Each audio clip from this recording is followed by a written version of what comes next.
தெருக்குத்து யோகத்தை கொடுக்குமா?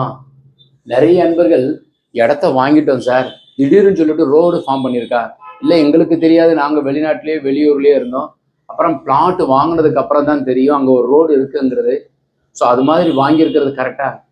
இடம் நிலம்தான் உங்களை வாங்கும், நிலத்தை யாரும் வாங்க முடியாது. அந்த வகையில் தெருக்குத்துடன் கூடிய மனை நீங்கள் வாங்கவில்லை, மனை உங்களை நன்றாக வைத்துக் கொள்வதற்கு வாங்கியுள்ளது.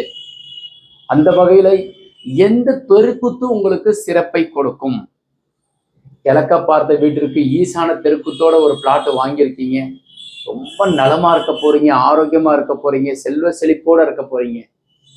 வடக்கு தெருக்குத்து ஈசான்யத்தில் தெருக்குத்து இருந்தால் சிறப்பு யோகத்தை கொடுக்கும்.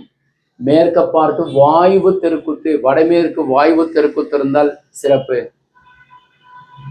தெற்கு தெருக்குத்து அக்னி தெருக்குத்து இருந்தால் சிறப்பு. இதில் எது அதிகமான ஒரு நன்மையை கொடுக்கும்? எந்த தெருக்குத்தும் பிழை கிடையாது. அதுல எப்படி இருந்தாலும் தெற்கு மேற்கு பார்த்த தெருக்குத்து வந்தாலும் நீங்க அந்த கன்னிமூலை கழித்துத்தான் தலைவாசல் வைக்க போறீங்க. அதனால கன்னிமூலையே தெருக்குத்து இருந்தாலும் அதுல வாசல் வைக்க போறது கிடையாது. வசதியான தெருக்குத்துங்கிறது ஈசான்ய தெருக்குத்து இருக்கிறது சிறப்பு, வளர்ச்சியை கொடுக்கும், யோகத்தை கொடுக்கும்.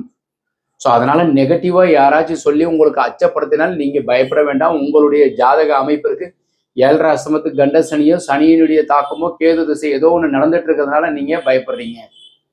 நிலம் உங்களை நன்றாக வைத்துக் கொள்ளும். தாய் தகப்பனார் எப்போவுமே பையனோ பொண்ணை நல்லா இருக்கக்கூடாதுன்னு நினைக்கிறது இல்லை. இந்த பூமி நினைக்குமா? ஸோ பூமா தேவியினுடைய புத்திரன் ஆகிய வாஸ்து பகவான் உங்களை நன்மையாக வைத்துக் கொள்வார். இந்த வீடியோ உங்களுக்கு பிடித்திருந்தால் லைக், ஷேர் பண்ணுங்க, கமெண்ட் பண்ணுங்க. வணக்கம்.